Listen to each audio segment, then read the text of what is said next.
Garments আন্দোলনের ভয়াবহতা বুঝছেন। 1 ঘন্টা ধরে জামার মধ্যে আটকে আছে।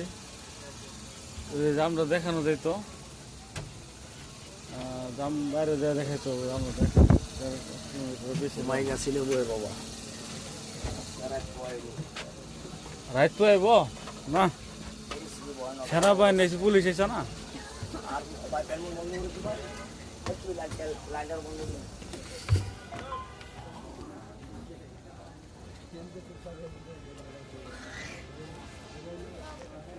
কি হয়েছে লোকে ছুটি চাইছিল, ছুটি দেয় নাই, ফ্যাক্টরিটাই বাড়ায় করেছে।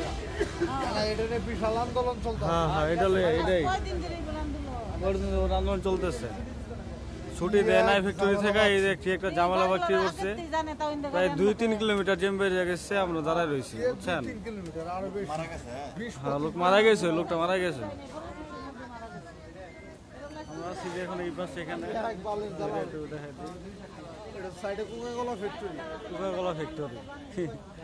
এখন ওই যে শাহনাজ ফিলিংসের সামনে ছিলাম, এর থেকে একটু সামনে গেছি, কোকাকোলা ফ্যাক্টরির সামনে আছে।